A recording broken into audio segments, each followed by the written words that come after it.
I never loved you, Elena. Not for a single day. 11 months of marriage. 11 months of silence at the breakfast table of cold sheets of pretending. And Dante Salvatore said it like he was ordering coffee. Elena Bellini didn't cry. She didn't scream. She just stood there holding the coffee cup her mother gave her as a wedding gift, and for the first time in her life, she felt the weight of a woman who had nothing left to lose. Before we go any further, please hit that subscribe button, turn on the notification bell, and tell me in the comments what city you are watching from tonight.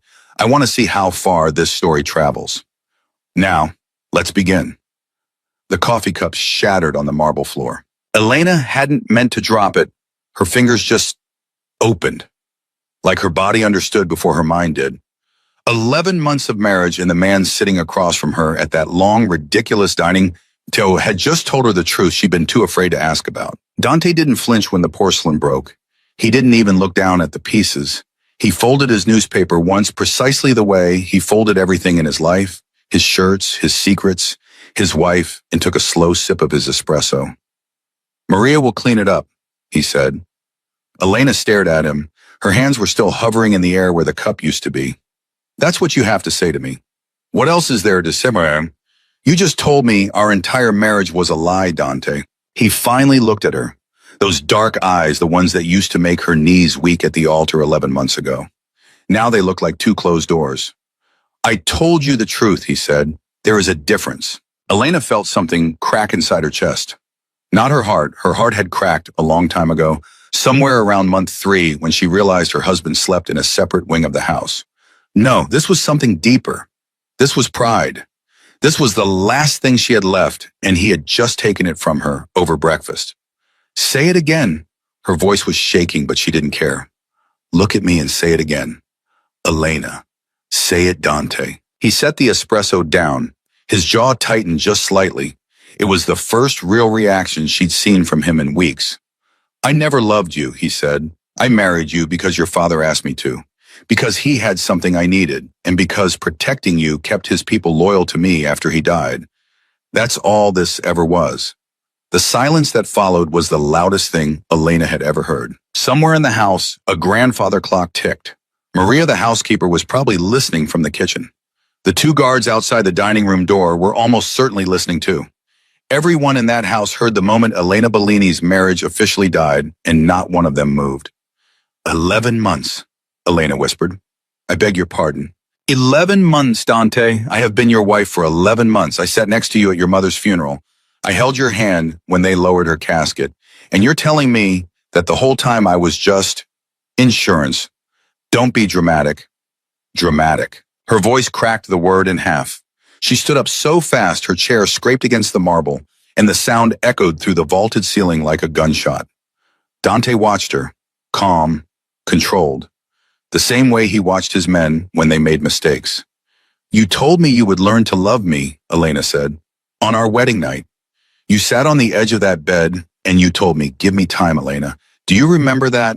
"I remember." "Was that a lie too?" He hesitated, just for a second, but Elena saw it. "It wasn't a lie, he said carefully. "It was a kindness. A kindness. You were 23 years old. Your father had just died. You were terrified. It would have been cruel to tell you the truth that night. So you waited 11 months to be cruel. I waited 11 months because it didn't matter." And there it was, the real knife. Not the words themselves, but the way he said them, like he was explaining arithmetic to a child. It didn't matter. She didn't matter. The vows didn't matter. The way she cried herself to sleep for the first month didn't matter. The way she'd slowly, stupidly started to hope didn't matter. Elena sat back down. Her legs simply stopped working. "Why are you telling me now?" "Why are you?" Dante picked up his espresso again. "Because Alessandro Russo is coming to dinner Friday, and I need you to smile at him.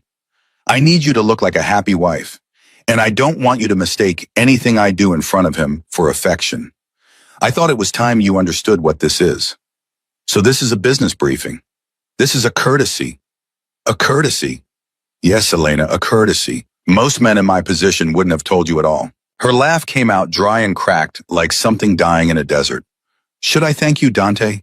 Should I write you a card?" He didn't answer.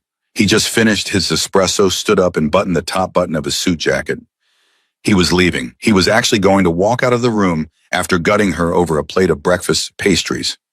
"Where are you going?" she asked. "I have a meeting in the city." "Of course you do." "Elena." He paused at the doorway. Wait, he didn't turn around. "Try to rest today, you look tired." And then he was gone. She sat there for a long time. She didn't know how long. Maria came in at some point, quiet as a ghost, and started sweeping up the pieces of the coffee cup. She didn't say anything. She didn't look at Elena. The woman had worked in that house for 30 years. She'd probably seen worse. "Maria," the old woman straightened the broom still in her hands. "Yes, Signora?" "Did you know?" Maria's eyes dropped to the floor. "How long has everyone known Maria?" "Signora, please." "How long?" Maria set the broom against the wall.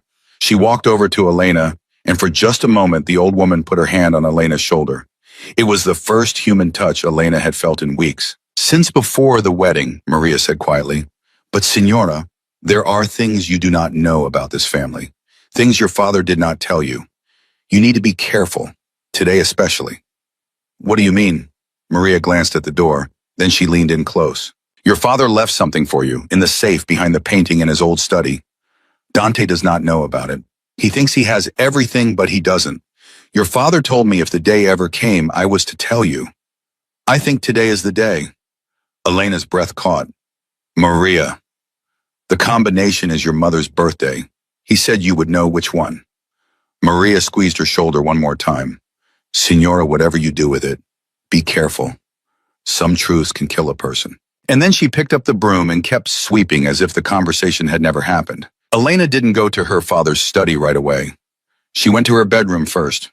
She sat on the edge of the enormous bed she had slept in, alone for most of her marriage, and she stared at her own reflection in the mirror across the room. The woman staring back at her looked like a stranger. "Who are you?" she thought. "Who did you let yourself become?" She was 24 years old. She had a degree in art history she'd never used. She spoke 3 languages. Her mother had once told her when she was 10 years old that she was going to be somebody the world remembered. And here she was, a wife who wasn't a wife, a trophy on a shelf, a courtesy. She reached up and took off her wedding ring. It was heavier than she remembered. 4 carats of cold, perfect diamond. She turned it over in her palm. Then she set it down on the nightstand very carefully, and she went to her father's study. The painting was of a hunting scene. Dante had hated it. Too old-fashioned, he'd said. Get rid of it. But Elena had refused.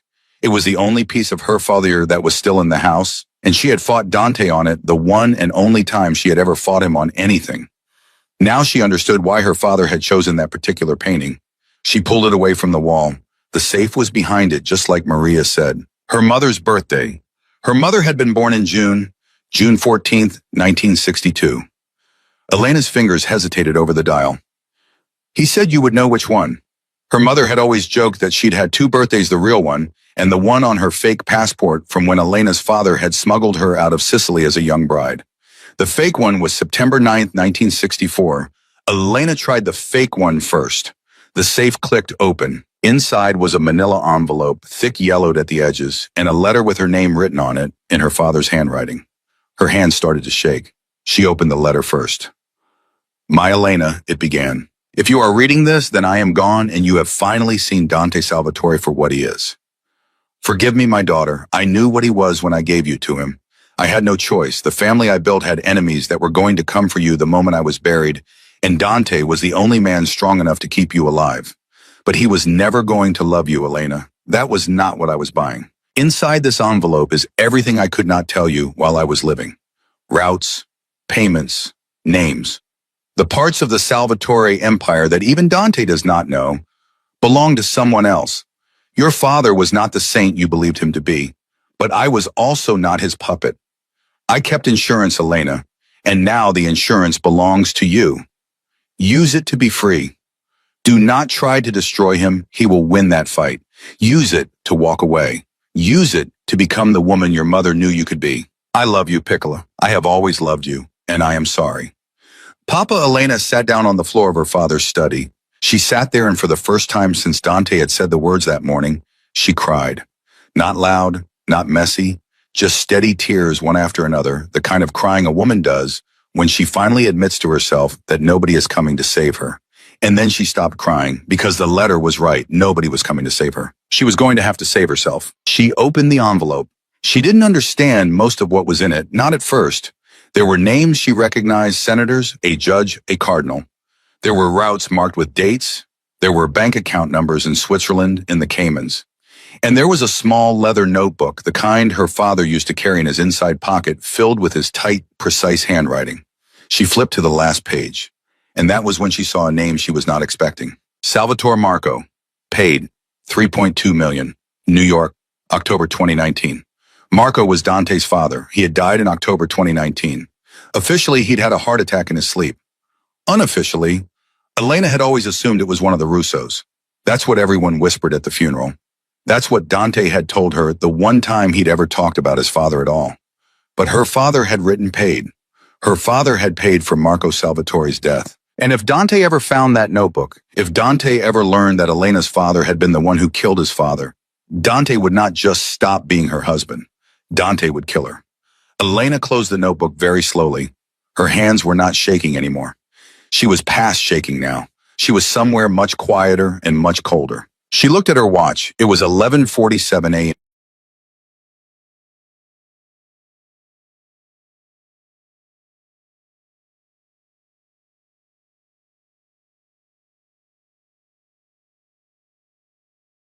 He would be gone at least until evening. Maria would cover for her for as long as she could. The guards at the gate changed shift at noon, and for 15 minutes the east gate was unmonitored. Elena knew because she had watched it every day for 11 months, even though she had never admitted to herself why she was watching it.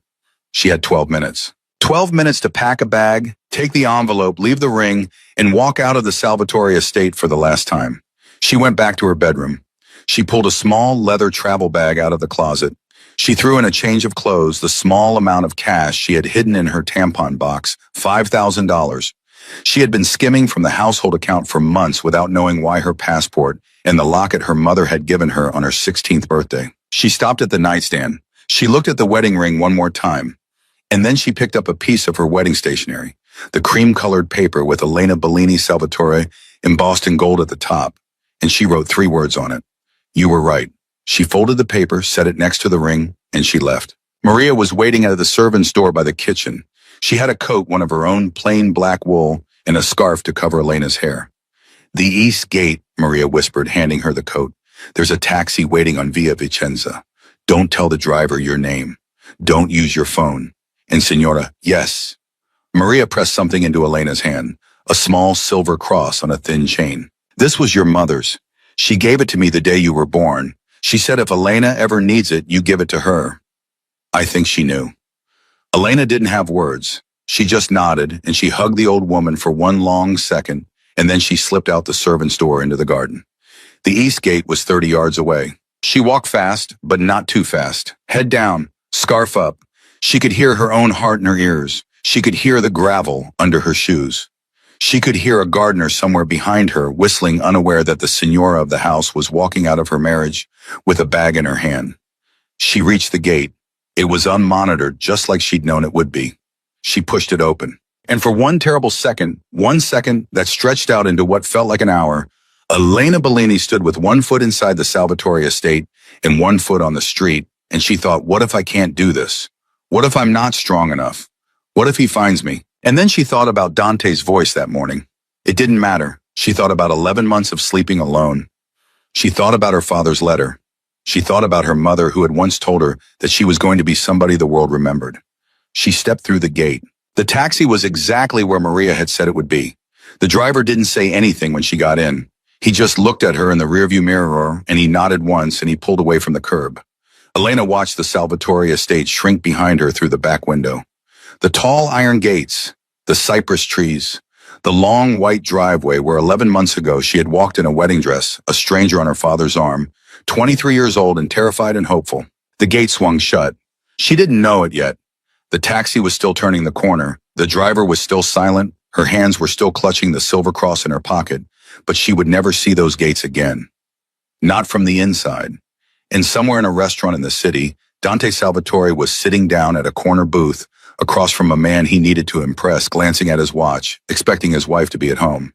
He had no idea she was already gone. He had no idea what she was carrying. He had no idea that the last thing he had said to her that morning, "Try to rest today, you look tired," was the last thing he would ever say to her as her husband. The taxi turned onto the main road, and Elena Bellini, for the first time in 11 months, for the first time since her father had died, maybe for the first time in her entire life, breathed in all the way to the bottom of her lungs. Then she closed her eyes, and the envelope on her lap, heavy with her father's secrets, felt like the only real thing she owned in the world. The taxi driver finally spoke after 15 minutes of silence. "Signora, where am I taking you?" Elena opened her eyes. She hadn't thought that far. She'd thought about leaving. She had not thought about arriving. "Just drive," she said, "north, away from the city center." "Signora, I need an address. The dispatcher. I'll pay you in cash. Triple the meter. Please, just keep driving." The driver looked at her in the mirror. He was older, maybe 60, with tired eyes and a wedding band on his finger. He saw her. He saw all of her. The good coat that wasn't hers. The scarf pulled too tight.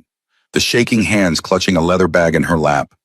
He had driven a lot of women in his life, and he knew what a woman running looked like. "Okay, Signora," he said quietly. "North," Elena exhaled. She pulled her phone out of her pocket. Her fingers hovered over the screen. Maria had told her not to use it. Dante had bought her that phone. Dante paid for the service on that phone. Dante had people who could find a phone within 30 seconds of it being turned on. She rolled the window down and dropped it into the street. It bounced twice on the asphalt behind them and disappeared.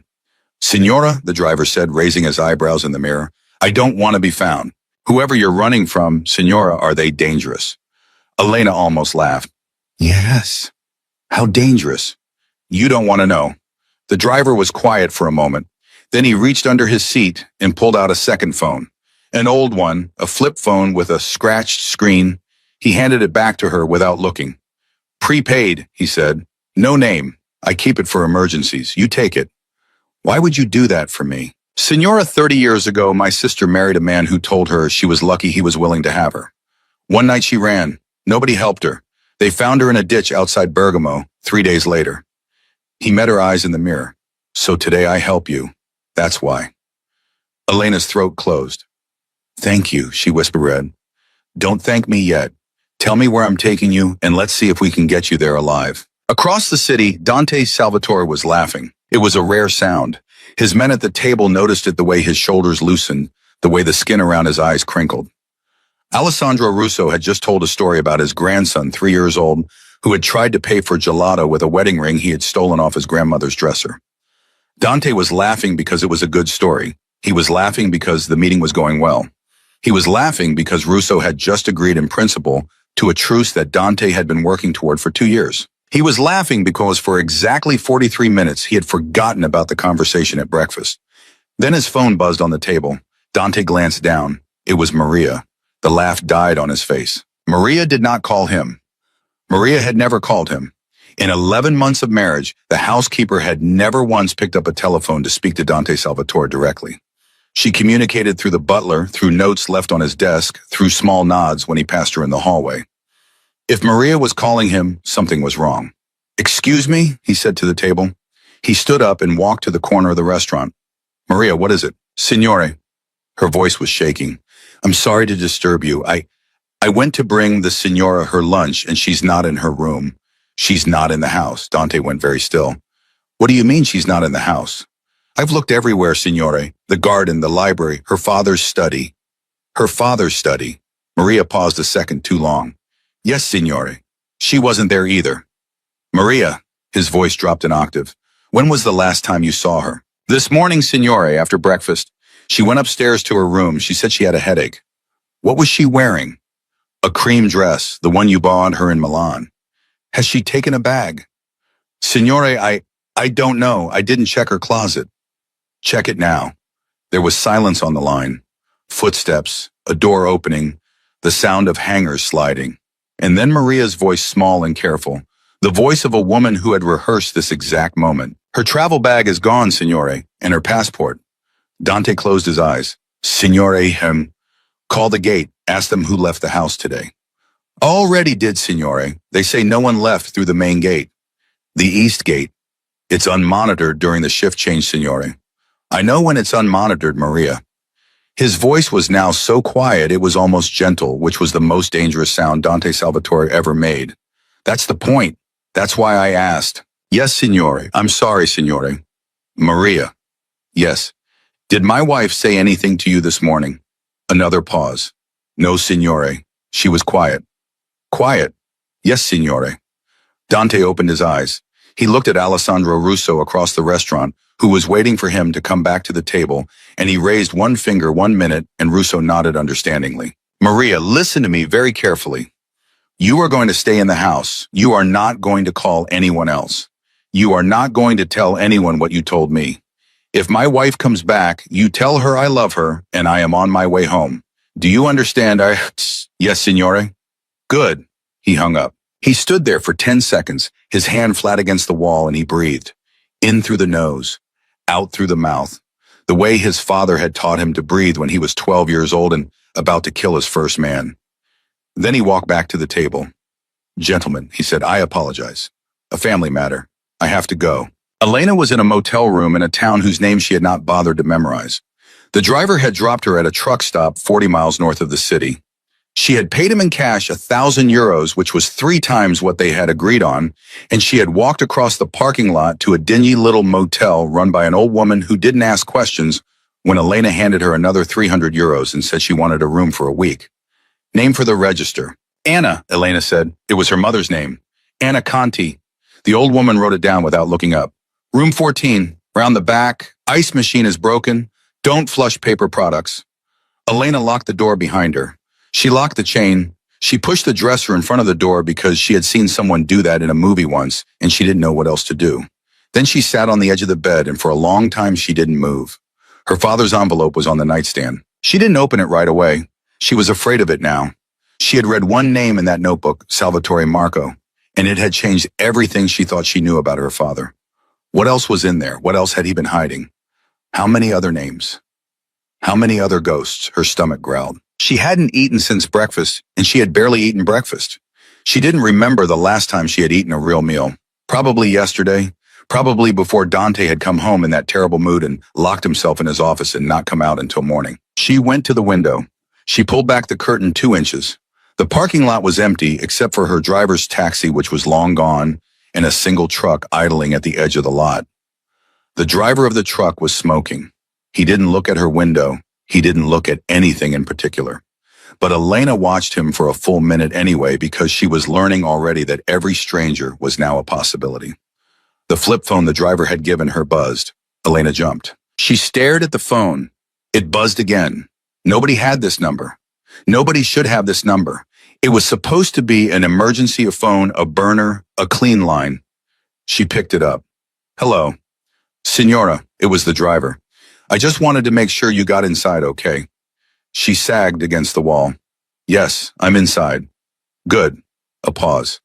Signora, one more thing. When I dropped you off, I saw a black Mercedes drive past the motel, slow like it was looking at license plates. Elena's blood went cold. How long ago?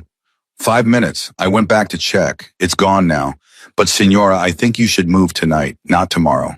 Tonight. Whoever you're running from, they're faster than you thought. Where am I supposed to go? I have a cousin who runs a small farm in Umbria.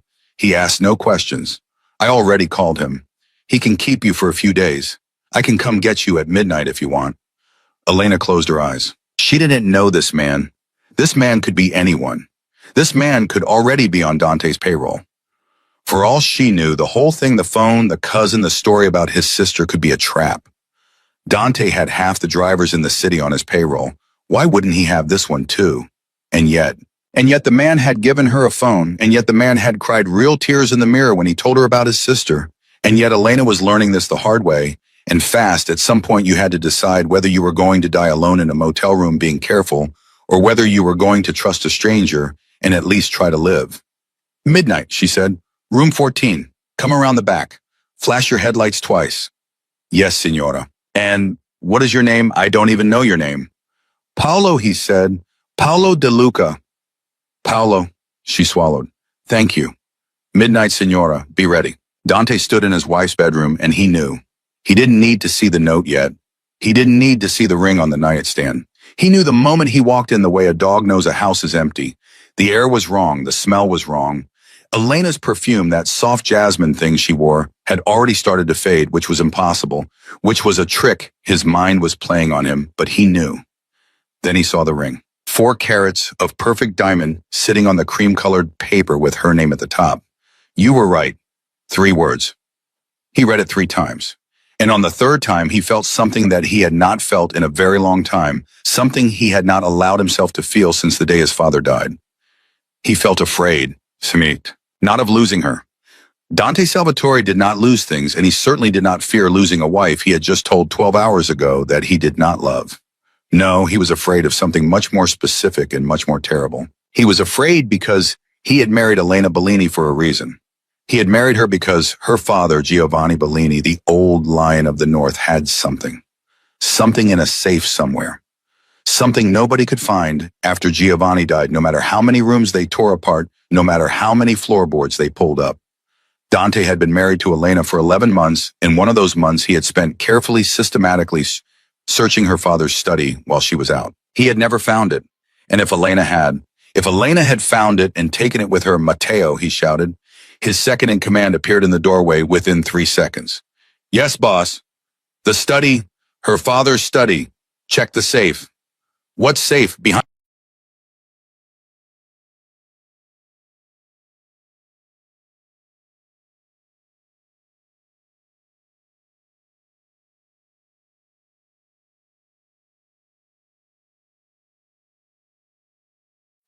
Matteo ran. Dante stood in his wife's bedroom and he looked at the ring on the paper and he realized something else. Something worse. Something that made the fear in his chest curdle into something colder. Elena had left the ring. Elena had never taken the ring off. Not once in 11 months. Not in the shower. Not when she was sick. Not when he had been cold to her at a dinner party and she had cried in the bathroom for 40 minutes. The ring had stayed on. It was the last thing she was holding on to. And she had left it, which meant she wasn't coming back. Which meant she had decided. Which meant boss. Matteo was back in the doorway. The safe is open. It's empty. Dante closed his eyes. How empty? Completely, boss. Whatever was in there is gone. There was a notebook in that safe, Matteo. A small leather one, her father's. Boss, she has it. Matteo hesitated. What do you want us to do? Dante opened his eyes. And for the first time since breakfast, since he had sat across from his wife and told her she had never mattered, Dante Salvatore felt something shift inside him. Not love. He wasn't ready to admit that yet. Something colder and sharper and more dangerous than love. Desperation. Find her, he said. Every road out of the city, every train station, every airport, every driver on our payroll. I want to know where she is in the next 6 hours, Matteo. Do you understand me? 6 hours, or we are all dead. Dead, boss. She has the ledger, Matteo, the one Giovanni kept, the one with every name, the one that can send every man in this house to prison for the rest of his life. If she gets that to the wrong person, we are finished. Matteo went pale. And Matteo. Yes, boss. Do not hurt her. If any of you touch a hair on her head, I will skin you alive. Do you understand me? Bring her back. Alive, unharmed. I don't care what it takes. Yes, boss. Go, Chi. Matteo went. Dante stood alone in his wife's bedroom. He picked up the ring off the nightstand. He held it in his palm. It was cold. It had been cold for hours. Elena had taken it off a long time ago, and he had not noticed, and he had kept eating his espresso and reading his newspaper, and she had walked out of his house with her father's ledger in her hand while he was laughing with Alessandro Russo about a story about a gelato stand. He closed his hand around the ring. Elena, he said to the empty room. Elena, what did you do? But he already knew what she had done. She had done exactly what he had taught her to do every morning for 11 months by every cold word and every slammed door and every breakfast silence.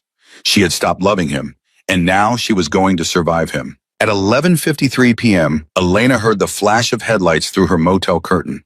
Twice. She grabbed the bag, she grabbed the envelope, she grabbed her mother's silver cross and she pressed it to her lips once quickly, the way she had seen her mother do before every hard thing she had ever done. She opened the door. Paolo was in the driver's seat. He was not smiling. He was looking in his rearview mirror and his hands were tight on the wheel. Get in, Signora. Fast. What's wrong? The Mercedes is back. It's parked on the main road. I don't know how long it's been there. Get in. Elena got in. Paolo pulled out of the parking lot without turning on his headlights.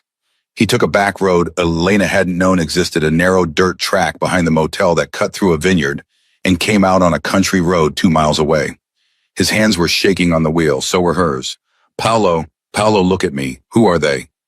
I don't know, Signora. I don't want to know. Did they see you? I don't think so. Are they following us? Paolo checked the mirror, checked it again. No, not yet.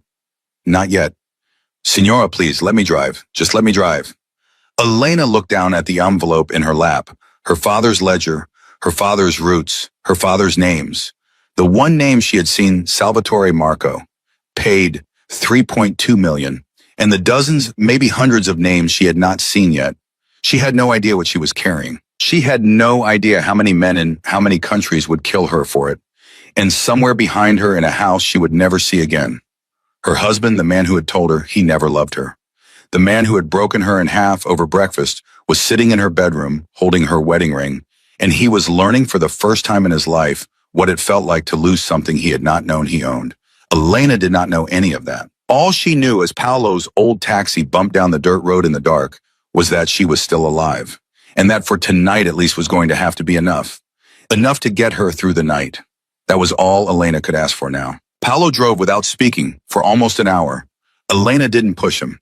She could see his hands on the wheel, the knuckles white, the wedding ring catching the dashboard light every time he made a turn, and she understood that he was doing the math in his head. How far? How fast? Which roads had cameras? Which didn't? What he would say to his wife when he got home at 3 a.m. smelling like diesel in fear. Paolo. Yes, Signora. Your wife. Does she know what you're doing right now? He almost laughed. My wife knows I drive a taxi. My wife is sleeping. My wife is going to kill me when she finds out. I'm sorry. Don't be sorry, Signora. My wife would kill me worse if I did nothing. Elena looked out the window. The country was pitch black. No streetlights. Every few minutes they would pass a farmhouse with a single yellow porch light, and she would think somebody lives there. Somebody's asleep in there. Somebody has a life where nobody is hunting them tonight. How much further? 40 minutes. My cousin Bruno. He has an old farmhouse half falling down. He raises pigs. He has not spoken to another human being who was not his pig in about 12 years. You will be safe. Paolo. Elena hesitated. What did you tell him about me? I told him you were a friend. I told him you were in trouble. I asked him if he opened his mouth to anyone, I would tell his mother about the whore in Genoa he paid for with her rosary money in 1987. Despite everything, Elena laughed. A small watery laugh, but a real one. She hadn't laughed since before breakfast. It surprised her that she still knew how. Thank you, she said, for this, for all of this. Don't thank me. Thank me when we get there. In the city, Dante Salvatore had not slept. He was sitting at the long dining table where 16 hours earlier he had told his wife he never loved her. The lights were off. The coffee cup she had broken, Maria had swept up the big pieces, but some of the slivers were still glinting under the sideboard, was still ruining his view every time he looked down. He had a glass of whiskey in his hand that he had not touched in 40 minutes. Matteo came in and did not turn on the lights. Boss, tell me something good, Matteo. I can't. Dante set the whiskey down very carefully. Try. We have her on the camera at the East Gate at 11:58 this morning. Scarf, dark coat bag over her shoulder. She got in a taxi on Via Vicenza. Unmarked. Not one of ours. License plate? We have it. We ran it. It belongs to a driver named Paolo De Luca, 62 years old, lives in Trastevere with his wife. No connections to us. No connections to the Russos. No connections to anybody. He's just a taxi driver boss. No, Matteo, he is not just a taxi driver. Taxi drivers don't pick up my wife at the servant's gate on the day she decides to run. Somebody paid him. Somebody arranged it. Find out who. Yes, boss. What else? We pinged her phone. It went dead at 12:04. She threw it out somewhere on the A1. We have men sweeping the highway, but she's smart. Yes, boss. She's smarter than I knew. Yes, boss. Dante picked up the whiskey. He still didn't drink it. He just watched the amber liquid tilt against the glass. Matteo, how long have you worked for me? 9 years, boss. Did I know it, boss? That my wife was smart. Did you know? Matteo was quiet for a long moment. Boss, he finally said, we all knew. Everybody in this house knew. The only person who didn't know was you. Dante laughed, once, a short, bitter sound. Get out, Matteo. Boss, get out, find my wife, bring her back. And Matteo, if I hear one more true thing out of your mouth tonight, I'm going to do something we will both regret. Matteo got out.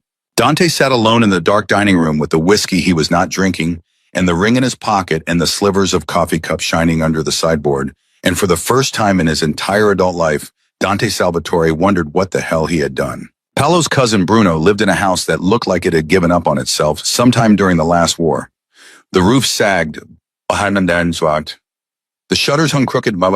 There was a single bare bulb burning over the front door, and under that bulb stood a man who was the ugliest human being Elena had ever seen. Short bulb built like a barrel with a beard that seemed to be growing in 3 different directions and the kindest. Cousin, Paolo said, stepping out of the taxi. Cousin, Bruno said back. The two men embraced. They slapped each other on the back in the hard, wordless way of men who loved each other and would rather die than say so out loud. Then Bruno turned to Elena. He looked at her for a long time. Not unkind, just careful. Signora Anna, he said, because that was the name Paolo had given him. You are welcome in my house. You can stay as long as you need. I have one rule. Yes. Do not tell me your real name. Do not tell me who is looking for you. Do not tell me what you have done. If the men come, I want to be able to look them in the eye and say, I don't know. Do you understand, Signora? I understand. Good. He reached for her bag. Come in. I have bread and cheese. Also, I have wine. The wine is not good. I am warning you. Elena laughed the second laugh of the day. Thank you, Bruno. Paolo caught her arm before she went inside. Signora, I have to go now. My wife. I know. You have the phone, Nathan. Yes. If you need me, call. But don't call unless you need me. Whoever is looking for you, they are also looking for me now. You understand? I understand. Signora. He hesitated. Then awkwardly, the way a man who has not touched another human being in a long time touches someone, he put his hand on her shoulder. My sister, the one I told you about. Her name was Francesca. She was 26. She is the reason I am helping you. Do not die, Signora, please. Do not make me regret this. Elena's eyes filled. I won't, Paolo. Good. He got in his taxi. He drove away. Elena stood in the doorway of Bruno's crumbling farmhouse, a stranger's bag over her shoulder, a dead man's envelope in her hand and the smell of pigs and old stone around her, and she thought, my husband would hate this place. My husband would throw up just standing here. It was the first free thought she had had in 11 months. She went inside. Bruno was true to his word. He fed her bread and cheese and bad wine. He did not ask her a single question. He told her about his pigs. Each of them had a name. Each of them was a disappointment in a different way. And after an hour, he stood up, stretched, and pointed at a narrow staircase. Room at the top. Bed is clean. Lock is good. Water is cold, but it works. I go to bed now. I wake up at 4. If you hear somebody in the kitchen at 4, it is me, not the men who are looking for you. If it is the men, I will shoot them. I have a gun. It is not a good gun, but it shoots. Bruno. Sleep, Signora. Tomorrow you decide what to do next. Tonight you sleep. He went to bed. Elena climbed the stairs. The room was tiny, a bed, a chair, a wooden crucifix on the wall, and a window that looked out on nothing but darkness. She sat on the bed. She put the envelope on her lap, and finally she opened it all the way. She read for 3 hours. She read the ledger first. Every page, every name. By the time she got to the middle, she was no longer crying. She was past crying. She had moved into a place beyond crying, a cold, clear place where her father was a stranger and her mother was a stranger and her own life was a stranger, and all she had was a leather notebook in her hands. Her father had been worse than she thought. Not a soldier, not a protector, not the old lion of the North who had kept his family clean while dirty men circled. No, her father had been the architect, the man who drew the maps, the man who told the dirty men where to go and what to do when they got there. And somewhere around page 40, she saw a name that made her stop breathing. Bellini Sofia. Payment arranged. 1.8 million. Palermo, July 2003. Sofia, her mother. Elena's mother had died of cancer. That was the story. That had always been the story. Elena had been 11 years old and her mother had died of cancer in a hospital in Rome, And her father had sat at the edge of Elena's bed and held her hand and cried real tears, and he had said, I could not save her, Piccola. I tried. Payment arranged. 1.8 million. Palermo, July 2003. Her mother had died in August 2003. 1 month later, Elena closed the ledger. She sat on the edge of the bed in a stranger's farmhouse, in a room that smelled like dust and old wood, and she felt something inside her that she had never felt before in her entire life. It wasn't grief. She was already empty of grief. It was something older and quieter and more dangerous. It was rage. Her father had not been her protector. Her father had killed her mother. Her father had then spent the next 13 years of her life playing the role of the grieving widower, reading her bedtime stories, teaching her to ride a bicycle, crying on her mother's birthday every single year. And when her father himself died, he had handed her off to Dante Salvatore the same way he had handed off her mother to whoever was standing in that hallway in Palermo in July of 2003. Her whole life had been a transaction. Every single moment of her whole life, Elena stood up. She walked to the little window. She looked at her own reflection in the dark glass, a woman she barely recognized, a woman with tangled hair and a borrowed coat, and eyes that had seen something they could never unsee. Okay, she said to the woman in the window. Okay.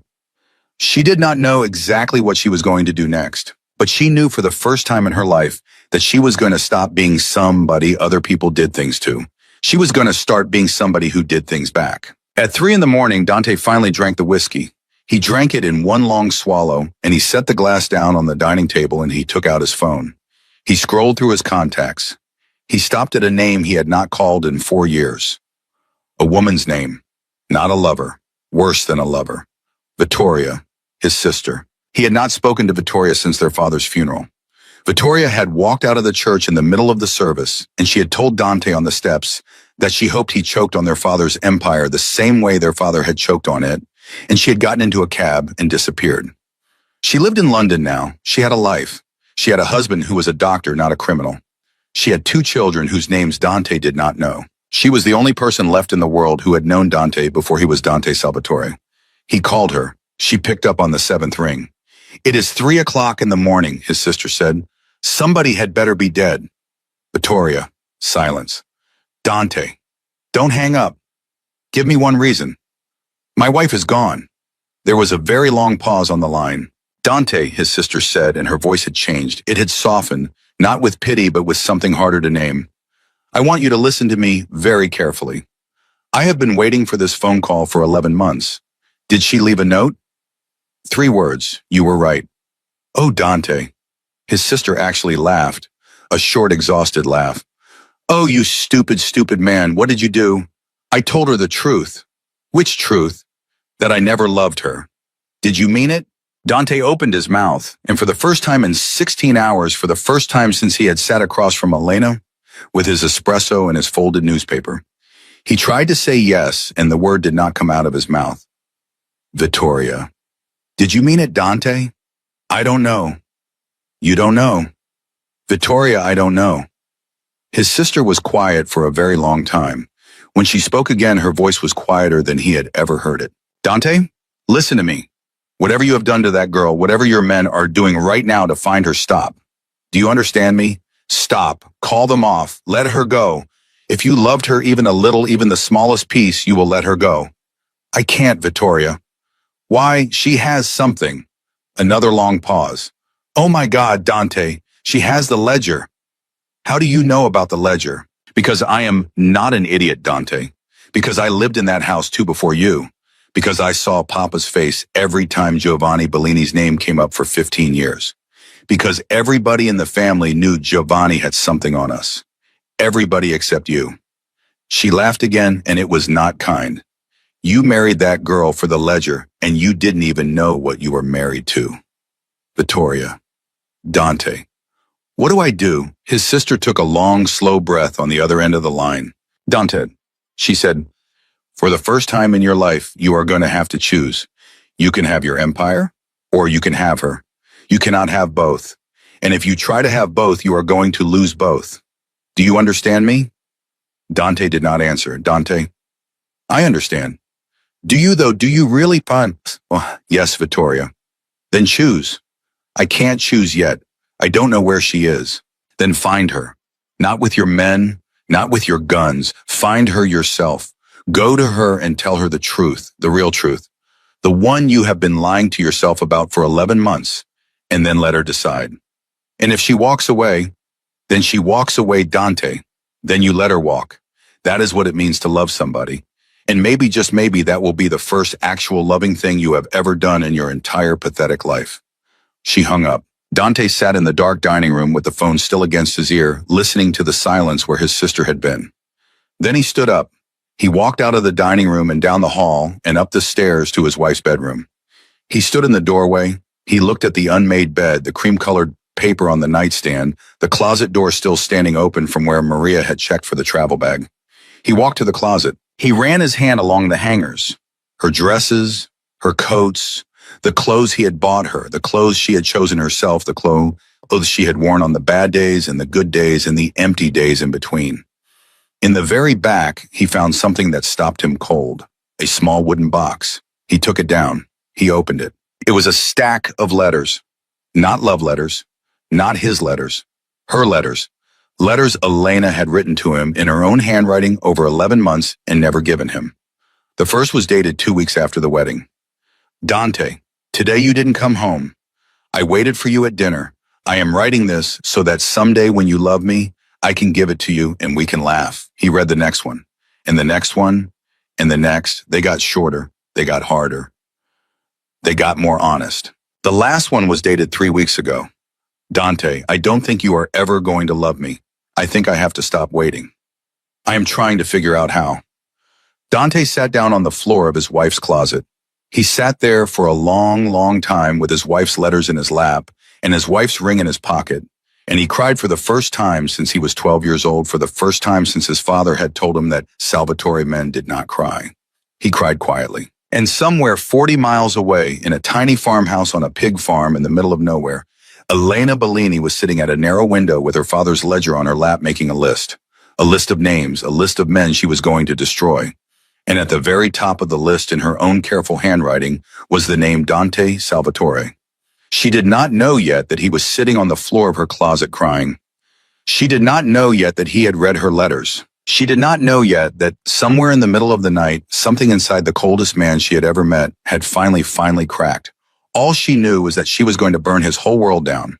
And she was going to do it with her own 2 hands. She was going to do it with her own 2 hands, and she was going to start before the sun came up. Elena worked at the little table in Bruno's guest room until dawn. She did not sleep. She did not eat. She made 3 piles out of the envelope's contents. Names she recognized, names she didn't, and names she could not believe she was reading. And she wrote a plan on the back of a grocery list she found in the drawer. The plan had 4 steps.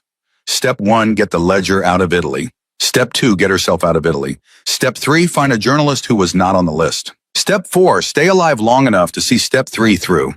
She looked at the list for a long time, then she crossed out step 2 and wrote, get Dante to save his own life first. She didn't know why she wrote it. She didn't know when she had decided it. Somewhere between page 40 of the ledger and page 70, she had realized something she did not want to realize, that Dante's name was in the book too, but only twice and only as somebody who had been lied to. Dante had not killed her mother. Dante had not paid for his own father's death. Dante was a monster, but he was a different kind of monster than the one her father had been. And somewhere in the cold, quiet part of her that was doing the math tonight, Elena had decided she was not going to hand her husband's life to the men who wanted his throat. Not for love. She was past love. For something else. Something she could not name yet. At 6 a.m., Bruno knocked on her door. Signora, coffee. She opened the door. He handed her a chipped mug. You did not sleep, he said. It was not a question. No, good. Sleep is for people with nothing to do. You have something to do. Drink and come downstairs. Paolo called. He says somebody went to his house last night. Elena's hand closed hard around the mug. Is he alive? Yes, his wife opened the door. They asked about a woman in a cream coat. She said she did not know. They left. But Signora Paolo says they are not policemen. I know what they are. Then you know what we do now. What do we do? Bruno looked at her for a long moment. We move you again, he said. Today, before noon. I have a friend who drives a cheese truck to Switzerland twice a week. He goes this afternoon. You will ride with the cheese. You will not like it. You will smell like Parmesan for a month.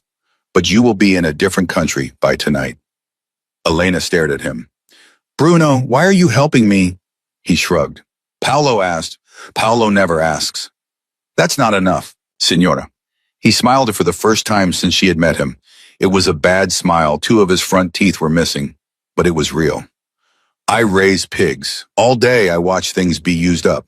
All day I watch things be eaten. Sometimes a man likes to help something not be eaten. Drink your coffee. He went downstairs. Elena drank the coffee. It was terrible. She drank all of it. In the city, Dante had not slept either.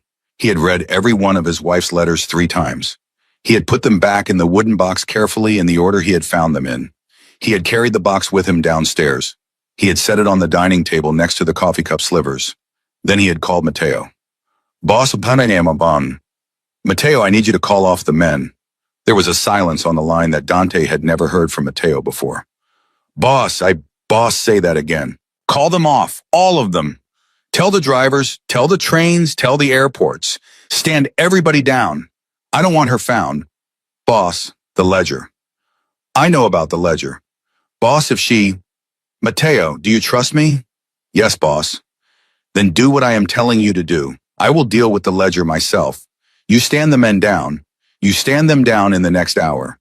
Do you understand me? Yes, boss. And Matteo? Yes. After you stand them down, I need a list of every safe house the family owns within 300 kilometers. Everyone. I don't care if we haven't used them in 10 years. I want the list on my desk by 9. Yes, boss. And my car. Which one, boss? The old one. My father's? The one nobody knows. Yes, boss. Dante hung up. He stood in the dining room. He looked at his wife's wooden box. He put his hand on it the way a man puts his hand on a coffin at a funeral. Okay, Elena, he said to the empty room. Okay, I'm coming. Not to bring you back. Just to say what I should have said. He did not know yet that she was already halfway out of the country. He did not know yet that she was not the woman he had said goodbye to this morning. He did not know yet that the wife he was about to chase across 300 kilometers was carrying a list of names in her coat pocket and that his name was still on it. At 10 a.m., Elena climbed into the back of a refrigerated cheese truck. The driver was a man named Stefano. He did not look at her. He did not introduce himself. He opened the back of the truck, pointed at a narrow space behind the last pallet, and said, 4 hours, don't make noise. Don't be sick. I stopped once for the border. If they open the truck, you pretend you are a dead pig, okay? A dead pig. A dead pig does not move. A dead pig does not breathe through its nose. A dead pig does not scream when the door opens. You will be a dead pig for 30 seconds. That is all I am asking. Okay. Good. He shut the door. It was pitch black. It was cold. It smelled like old milk and diesel. Elena wedged herself behind the pallet and she held the envelope against her chest like a baby. And she did something she had not done since she was 9 years old. She prayed. Not the long prayers her mother had taught her. Not the Latin ones her father had recited every Sunday while his hands bought and sold other men's lives. Just one word over and over, a word her mother had whispered to her once during a thunderstorm when she was too little to understand what the storm was. Hold, hold, hold. The truck started. The truck pulled out. The truck bumped over the farm road and onto the real road and onto the highway, and Elena held onto the envelope and held onto the word. And for 4 hours, she was a woman in a box, a woman no one could see, a woman the world had temporarily lost track of. For the first time in 11 months, it felt like mercy. Dante was on the road by 11, the old car, the car his father had driven for 30 years, an ugly gray sedan no one would look at. Twice he drove it himself, no driver, no guards. He had called Vittoria once more before he left. I am going to find her, he had said. Dante, not with men. No men, just me. And when you find her, what are you going to say? He had hesitated. I don't know yet. Then don't find her yet. Drive, Dante. Drive until you know, because if you show up without the right words, you are going to lose her forever.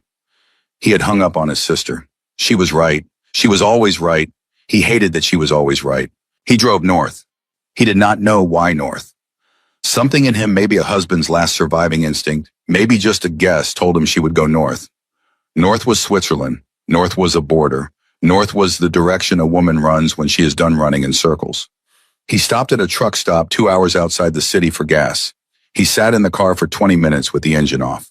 He pulled out his phone. He did something he had not done in 11 months. He scrolled through his photos of her. He had a lot of them, more than he had realized. Her at the wedding trying not to cry. Her at his mother's funeral holding his hand even though he had not asked her to. Her at a restaurant in Portofino, laughing at something the waiter had set a piece of bread halfway to her mouth. Her asleep on a plane, her head against the window, her wedding ring catching the light.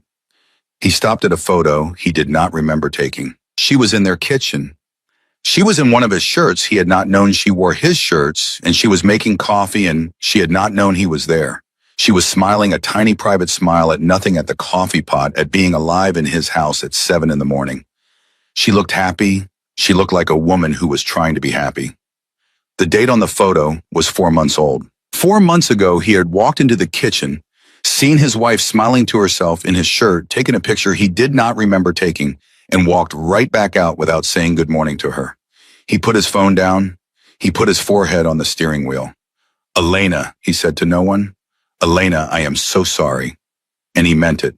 For the first time in his adult life, the most feared man in 3 provinces said "I am sorry" and meant it all the way down to his shoes. The cheese truck stopped at the border at 2:30 in the afternoon.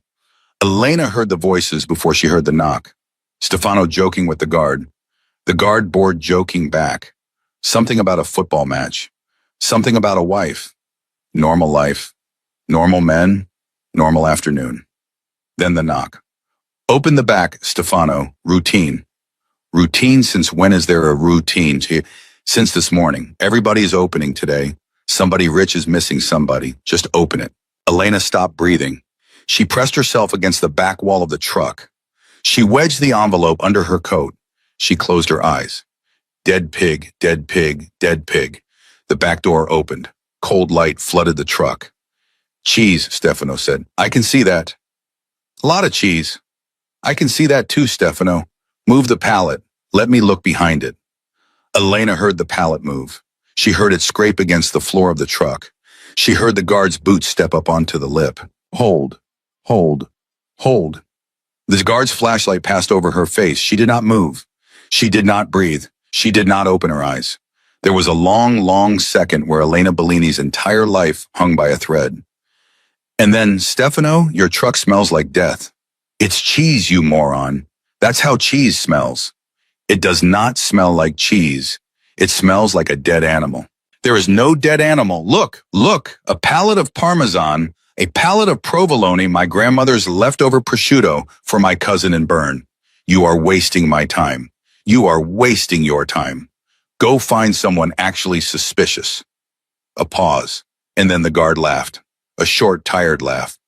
"Get out of here, Stefano, and tell your grandmother her prosciutto smells like feet." The door slammed shut. The truck started moving. Elena Bellini, wife of Dante Salvatore, daughter of Giovanni Bellini, carrier of a ledger that could burn 3 countries, started shaking so hard she could not stop. Not from fear, from release.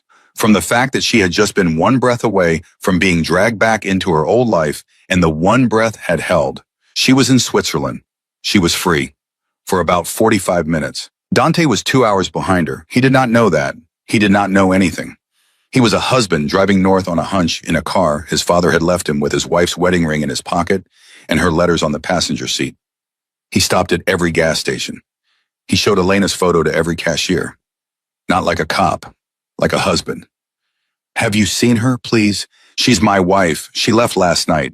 I don't want to bring her back. I just want to tell her one thing." Most of them shook their heads. Some of them looked at him like he was crazy. One of them, an old woman in a gas station outside Como, looked at the photo for a long time. "What did you do to her?" she asked. Dante almost lied. Then he didn't. "I told her I never loved her," he said, "in front of our breakfast. I looked her in the face and I told her. And it wasn't even true. And by the time I figured out it wasn't true, she was already gone." The old woman looked at him for a long, long moment. "You are a very stupid man," she said. "Yes." "Did you hit her?" "No, never. I would cut off my own hand first." "Did you love someone else?" "No." "Then why did you say it?" Dante opened his mouth to answer, and he realized, standing there in a gas station at a counter made of dirty glass, holding a photo of his wife and a credit card for 20 euros of gas, that he did not have a good answer. "Because I was afraid," he finally said. Because I thought if I let myself love her, I would lose her. And I thought if I said it first, it wouldn't hurt. The old woman took the photo from him. She looked at it one more time. She handed it back. I have not seen her, she said. But when you find her, and you will find her, because stupid men always find the women they don't deserve when you find her, I want you to remember something. Yes, the thing you said to her, the thing you said so it wouldn't hurt. She leaned over the counter. It hurts, signore. It hurts her every second she is alive. And it is going to keep hurting her for the rest of her life, even if she forgives you. Do you understand? Yes. So when you find her, when you open your mouth, be careful. Because she is already hurt. She does not need any more of your hurt. Dante paid for his gas. He got back in the car. He sat there for a minute. Then he put his head down on the steering wheel again, and he laughed. Not a happy laugh. The other kind. The kind men laugh when they finally see themselves. Papa, he said to his father's dashboard. Papa, I am nothing like you thought I was. I am nothing like you made me to be. I am a man who said the worst thing he could think of to the only person who ever loved him, and now I am driving your stupid car to go find her, and I don't even know if she will open the door. The car didn't answer. Cars don't. He pulled back onto the highway. Elena reached Lugano at 6 p.m. Stefano dropped her at a train station and did not say goodbye. He just nodded once the way Paolo had nodded the night before, the way Bruno had nodded that morning. A whole relay of small nods, a whole chain of men she would never see again, handing her off like she was something precious and small and breakable. She walked into the station. She bought a cup of coffee with a Swiss franc she had gotten from Stefano. She sat on a bench and she did two things. She opened the flip phone, and she called a number she had memorized 13 years ago and never used. It rang 4 times. Pronto. Don Ricci. Silence. Who is this? Don Ricci, it's Elena, Giovanni Bellini's daughter. A longer silence. Elena, child, where are you? Switzerland. Are you safe? For tonight. Elena, tell me what you have. I have his book, Don Ricci, the real one. She heard him breathe in. She heard him breathe out. She heard a chair creak on the other end of the line. Don Ricci was 78 years old. He had been her father's oldest rival and her mother's oldest friend, and on the day of her mother's funeral, he had knelt down in front of 11-year-old Elena, and he had said, if you ever need me, child, you call, and he had given her his number. She had never called, until now. Elena, the old man said. Where, in Switzerland? Lugano, the train station. Don't move. Do not go to a hotel. Do not get on a train. Sit on that bench and drink your coffee. I am sending somebody. 40 minutes. Blue car. The driver will say your mother's real name. You remember your mother's real name? Yes. Good girl, 40 minutes. Don Ricci. Yes, child. My father killed my mother. A pause. Yes, child, the old man said softly. I know. You knew. I knew, Elena. For 23 years I knew. And I have been waiting 23 years for the moment you would figure it out, because I could not be the one to tell you. Your mother made me promise. She made me promise on the day she died. She said, let her love her father as long as she can. The truth will find her when she is ready. Elena's eyes filled. Don Ricci. Yes, child. I'm ready. I know, Elena. I know. What do I do now? The old man was quiet for a long time. Now he said, you come home, child, not to his house, to mine, and we decide together what kind of woman your mother would want you to be. 40 minutes, blue car. Drink your coffee. He hung up. Elena sat on the bench with the empty phone in her hand. She looked out the window of the station at a city she did not know. She thought about her mother. She thought about her father. She thought about Dante somewhere behind her, maybe already stopped, maybe still coming. And she thought for the first time since she had walked out of that east gate with a scarf over her head and a stranger's bag in her hand that she was not alone anymore. She was still hunted. She was still hurt. She was still the woman who was going to burn a whole world down. But she was not alone. She picked up her coffee. It had gone cold. She drank it anyway. And somewhere 100 miles behind her, Dante Salvatore was pulling off the highway at the last gas station before the Swiss border, showing his wife's photograph to a teenage boy at the register and saying for the 20th time that day, the same words he was going to keep saying until he found her or until he died. Please, have you seen her? Please, have you seen her? Please. The teenage boy at the register looked at the photo for a long time, longer than any of the others, long enough that Dante's heart started to move against his ribs in a way it hadn't moved in hours. Maybe, the boy said. Dante went very still. Maybe. There was a cheese truck, a couple hours ago. Stefano, the one who runs up to Lugano on Tuesdays and Fridays. He stopped for a Red Bull. I saw something move in the back when he opened it. Something moved. A coat. Cream coat. I thought I was seeing things. I didn't say anything to him. Stefano pays cash. He tips good. I mind my business. The boy shrugged. But it looked like a coat. Dante put a €200 note on the counter. Do you have his number? Stefano's number. I know his route, though. He drops the cheese at a warehouse outside Lugano, and he usually gets coffee at the station cafe before he comes back. The train station. Yeah. Dante took the boy's hand. He shook it hard like the boy had just saved his life, which in a way the boy had. Kid, he said, what's your name? Luca. Luca, you just did a very good thing for a very stupid man. I'm going to remember you. Not in a bad way, in a good way. You understand? The boy blinked. Okay, signore. Dante got in the car. He did not drive to the border. He drove faster than that. He drove like a man who had just remembered what his legs were for. In Lugano, the blue car pulled up to the curb at exactly 40 minutes. The driver got out. He was a small man, maybe 60, with a very calm face. He walked up to Elena's bench. He did not look around. He did not check for cameras. He just bent down in front of her the way Don Ricci had bent down 23 years ago at a funeral. Signora, he said quietly. Your mother's name was Sofia Romano, before it was Sofia Bellini. Don Ricci is waiting.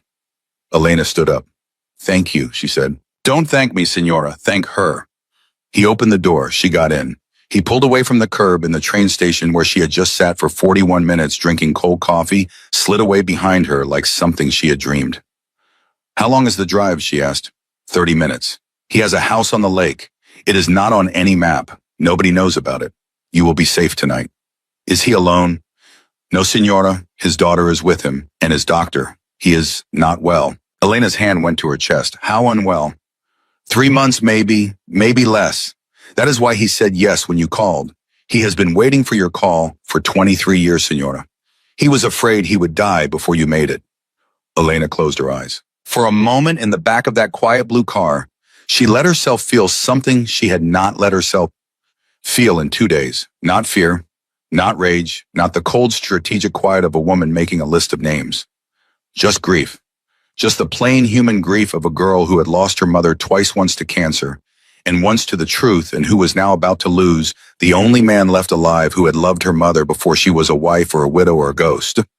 She breathed through it. Then she opened her eyes. Drive faster, please, she said. The driver nodded. He drove faster. Don Ricci's house was small. Elena had expected something bigger. She had expected a Villa Marble guards the whole circus of old money and old power. Instead, a cottage, white walls, blue shutters, a garden that had been loved for decades by somebody who knew what they were doing. The driver walked her to the door. He knocked twice. A woman answered, mid-50s, silver hair pulled back, eyes red from crying. Elena. Yes. I'm Chiara. My father has been asking for you for an hour. Please, come. Elena stepped inside. Don Ricci was sitting in a chair by the window wrapped in a blanket. He was smaller than Elena remembered, thinner. His face cut down to bone and skin. But when he saw her, his eyes, which were the same eyes that had knelt in front of her at her mother's grave, his eyes lit up the way old men's eyes light up only twice in a lifetime, at the beginning and at the end. Elena, come here, child. Come closer. My eyes are not what they were. Elena walked to him.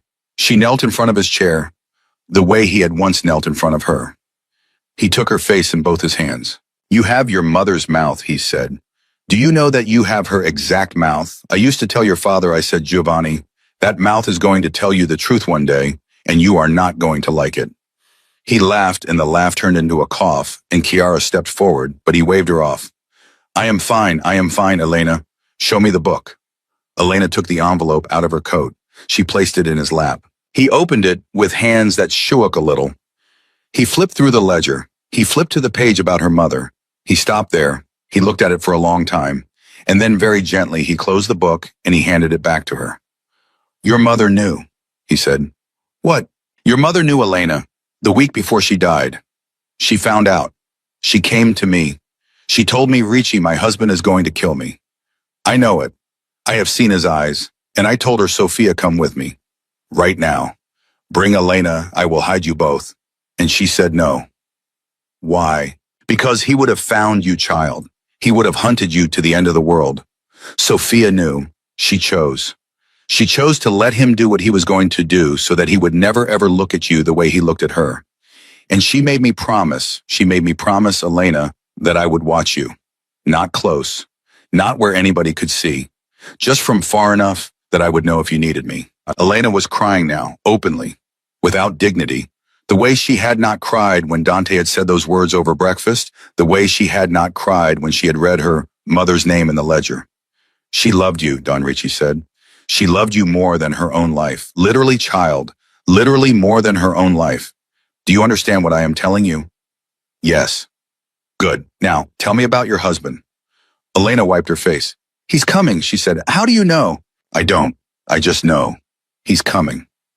The old man nodded slowly. Then we have a decision to make, you and I, because I can make him not come, Elena. I can make a phone call from this chair, and your husband will not make it past the Swiss border. Do you want me to make that call? Elena opened her mouth, and she found that she could not answer. Dante reached Lugano at 8 o'clock at night. He went straight to the station cafe. Stefano was not there.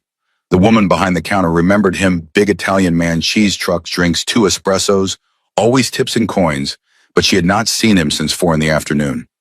Where would he have gone? Home, probably. He lives in Bellinzona. Did he have anyone with him? No, signore. He was alone. He always is. Dante walked out of the cafe. He stood on the platform. Trains came in, trains left. People with suitcases and children and tired faces flowed around him, and he stood still in the middle of them, and he realized something that should have been obvious hours ago. He was not going to find her. Not like this. Not by showing photos to strangers. Not by chasing cheese trucks. If Elena had gotten this far across the border into another country with 24 hours of a head start and a father's ledger in her pocket, then she had not gotten this far by accident. Somebody had helped her. Somebody with more than a taxi and a pig farm. Somebody who knew. He took out his phone. He looked at the photo of her in his kitchen in his shirt, smiling to herself at the coffee pot. Okay, Elena, he said to the photo. Okay, I'm going to stop chasing you. I'm going to sit somewhere, and I'm going to wait. And if you want to come find me, you come find me. And if you don't, I'll know. He booked a room at the cheapest hotel in Lugano. He sent one text to one number. It was Maria's number. If she calls the house looking for me, tell her I am at the Hotel Stella Lugano room 207. Tell her I am not bringing anyone.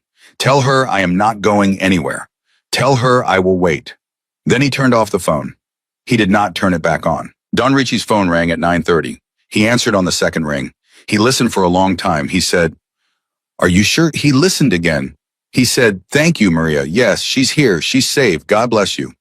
And he hung up. Elena looked at him. "He's at the Hotel Stella," the old man said. "In Lugano, room 207.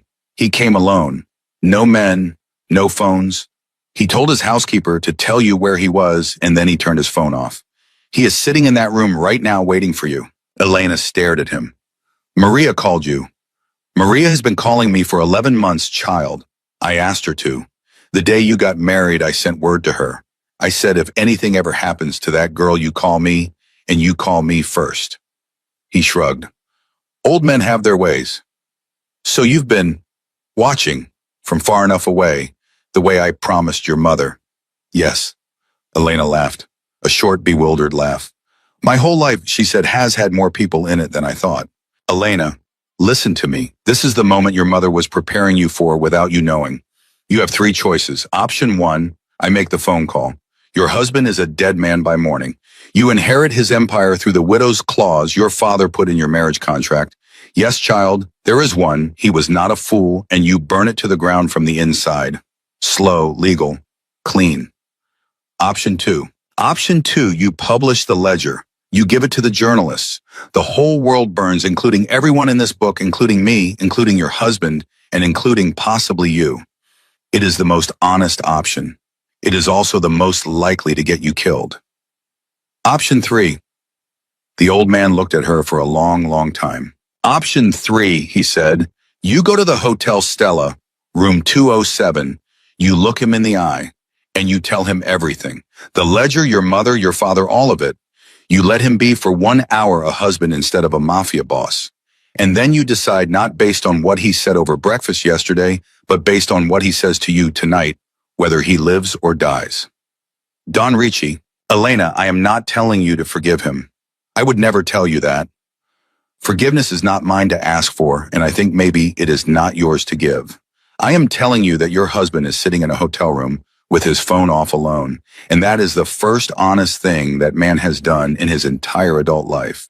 And your mother Elena, would want you to see it with your own eyes before you make up your mind. Elena was quiet for a long time. Can I borrow the blue car? She finally said. The old man smiled. Take it as long as you need. Dante was sitting on the edge of the hotel bed when she knocked. He did not jump up. He did not run to the door. Some part of him, the part that had been a husband before it had been anything else, knew exactly who it was. He stood up slowly. He walked to the door. He opened it. Elena was standing in the hallway. She was wearing the same cream coat she had left the house in. She was carrying the envelope. She was thinner than she had been yesterday. She was older than she had been yesterday. She was a stranger, and she was his wife, and she was the woman in the kitchen smiling at the coffee pot all at once. Elena, she said, don't say anything yet. Let me talk first. He stepped aside. She walked in. She did not sit down. She stood by the window with her back to him, and she started to talk. She told him about the ledger. She told him about her mother. She told him about her father. She told him what her father had done to Dante's father, and she watched him go white, and she did not stop. She told him about Paolo and Bruno and Stefano and Don Ricci. She told him about the list of names in her coat pocket and whose name was on the top of it. When she was done, she turned around and she looked at him. Now you talk, she said. Dante sat down on the edge of the bed. He put his hands on his knees. Elena, I lied to you yesterday. Which part? All of it. The part about never loving you, the part about marrying you for your father. I married you for your father. That part is true, but somewhere in the first 3 months, I stopped being married to you for your father. I started being married to you for you, and I didn't know what to do with it, Elena. I had never loved anybody. My own father taught me that love was a weakness and it would get me killed, and I believed him because I watched him bury a wife and 2 brothers and live to 80 anyway. Dante, let me finish, please. I have never said any of this out loud. I don't even know if I can know it twice. She nodded. Every morning for 11 months, I woke up and I told myself, today I am going to be cold to her. Today I am going to be careful. Today I am going to keep the line where it is, every morning. 11 months. 330 mornings, Elena, because I was afraid of what was going to happen to me if I crossed that line. What were you afraid of? This, he said simply.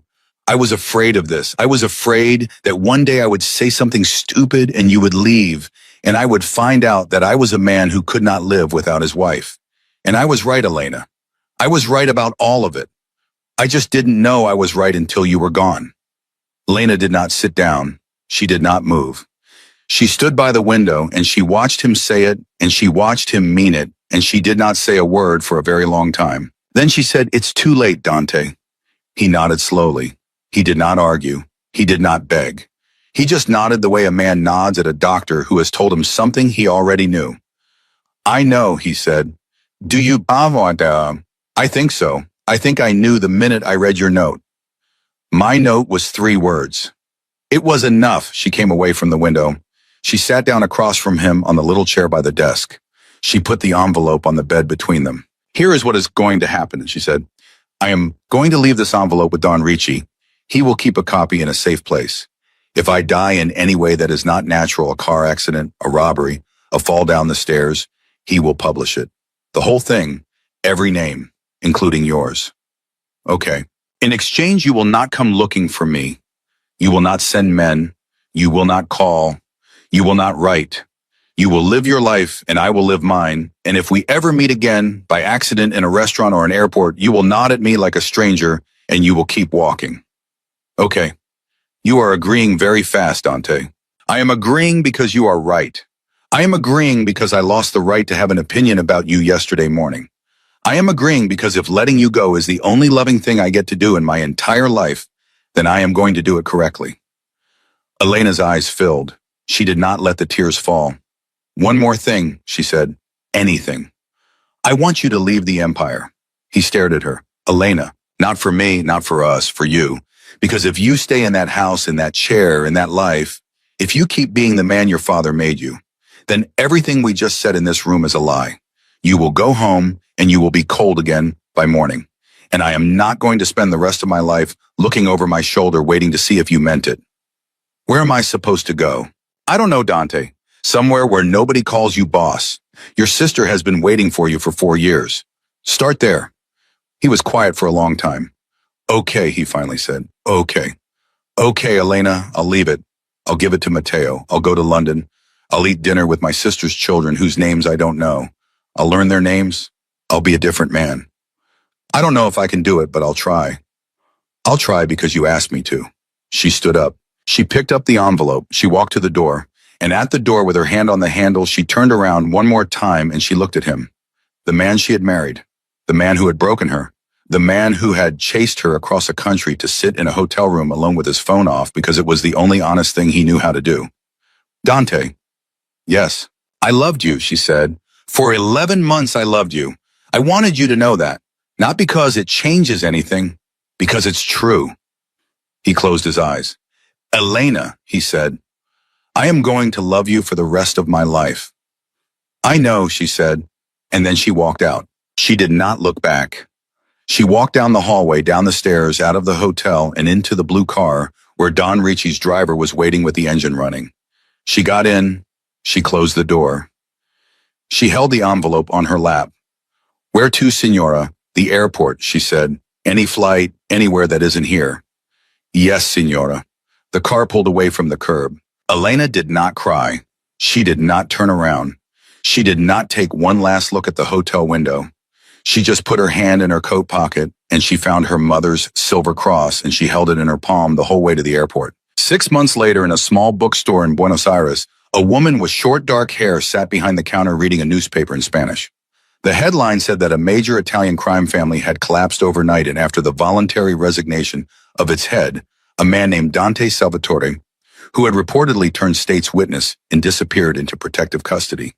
11 senators had been indicted. 2 judges had resigned. A cardinal was under investigation. The ledger of evidence anonymously delivered to a journalist in Rome was being called the largest single blow to organized crime in Italian history. The woman behind the counter folded the newspaper. She did not smile. She did not cry. She just set it aside, and she reached under the counter, and she pulled out a silver cross on a thin chain, and she put it on for the first time in 6 months. A customer walked in, a little girl with her mother. The little girl wanted a book about pirates. Piratas, the woman said in the best Spanish she had. Sí, aquí. She led the little girl to the shelf. She picked out a book. She handed it to her.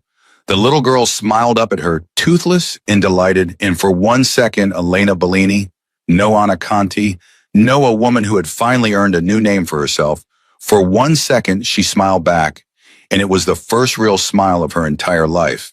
She did not go back. She never went back. She never would.